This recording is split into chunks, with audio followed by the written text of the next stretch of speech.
Social media પર ગાળોનો મારો અને વિવાદનો વંટોળ ઊભો કરનાર પ્રખ્યાત યુટ્યુબર કીર્તિ પટેલ આખરે કાયદાના સકંજામાં છે।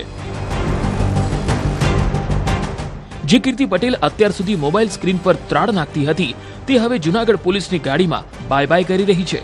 પણ આ સ્મિત પાછળ પસ્તાવો છે કે નવો પૈંતરો? માત્ર 7 દિવસમાં 3 પોલીસ ફરિયાદો, ક્યારેક સાધુ સંતોની આસ્થા સાથે રમત તો ક્યારેક પોલીસની ફરજમાં રૂકાવટ અને હવે 20 લાખની ખંડણીનો ગંભીર આરોપ। ઉદયપુરની ગલીઓમાં છુપાયેલી કીર્તિને પોલીસે કેવી રીતે દબોચી તે આખી કહાની કોઈ ફિલ્મી ડ્રામાથી કમ નથી।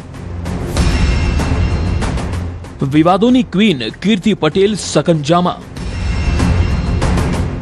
જૂનાગઢ પોલીસે કીર્તિને મીડિયાથી દૂર રાખવા માટે એક અનોખો માસ્ટર પ્લાન રચ્યો હતો। એક મહિલા પોલીસ કર્મીને કીર્તિ જેવા જ કપડાં પહેરાવી નકલી કીર્તિ તરીકે કેમેરા સામે લઈ જતા દેખાયા। પણ કહેવાય છે ને કે ગુનેગાર ગમે તેટલા વેશ બદલે પુરાવા છૂટી જ જાય છે। નકલી કીર્તિના હાથ ખાલી હતા, જ્યારે અસલી કીર્તિના હાથમાં ચમકતા સોનાના બ્રેસલેટ તેના અસલી હોવાની સાક્ષી પૂરી રહ્યા હતા।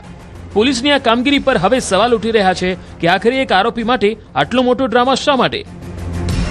તારીખ 21/2/26 ના રોજ જૂનાગઢ તાલુકા પોલીસ સ્ટેશન ખાતે ખંડણી માંગવી, ખોટા કેસમાં ફરિયાદીને ફિટ કરી દેવા અને જાનથી મારી નાખવાની ધમકી અંગેનો ગુનો દાખલ કરવામાં આવેલ છે। જે ગુના અંતર્ગત કીર્તિ પટેલ નામની વ્યક્તિ જે છે તેની ધરપકડ કરવામાં આવેલી છે। અફઝલ સીડા નામના યુવક પાસે 20 લાખની ખંડણી માંગી જાનથી મારી નાખવાની ધમકી આપવાના કેસમાં કીર્તિ ઉદયપુર ભાગી ગઈ હતી। પોલીસે ટેકનિકલ સર્વેલન્સની મદદથી તેને પકડી પાડી। જ્યારે પોલીસ વાનમાં હતી ત્યારે તે હસતી હતી। એટલું જ નહીં, તેની સાથે બેઠેલા મહિલા પોલીસ કર્મીઓ પણ હસતા ચહેરે દેખાયા। પણ કીર્તિને જેવી કોર્ટમાં રજૂ કરવામાં આવી, કીર્તિના મગરમચ્છના આંસુ વહેવા લાગ્યા। કોર્ટ પરિસરમાં તે રડતી નજરે પડી અને ન્યાય માટે પોકાર કરવા લાગી।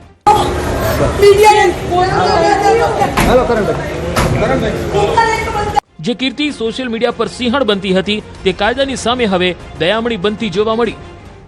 આ ઉપરાંત જે સહ આરોપીઓ પકડવાના બાકી છે, અન્ય જે આરોપીઓ જે 4 છે તેને પકડવાના બાકી છે, તે આરોપીઓ કઈ જગ્યાએ છુપાયેલા છે તેની વિગત મેળવવાની છે। આ ઉપરાંત જે 20 લાખની ખંડણી માંગેલી હતી તો તે પૈકી ફરિયાદીએ કોઈ રકમ આપેલ છે કે કેમ? પોલીસે કીર્તિના રિમાન્ડ મેળવીને પૂછપરછ શરૂ કરી। હજુ દિવ્યા સાવલાણી સહિતના 4 સાથીદારો ફરાર છે। કીર્તિએ ભાગવા માટે કઈ કારનો ઉપયોગ કર્યો? ઉદયપુરમાં તેને કોણે આશરો આપ્યો? અને સૌથી મોટો સવાલ, શું આ ખંડણીના નેટવર્કમાં કોઈ મોટા માથા સામેલ છે?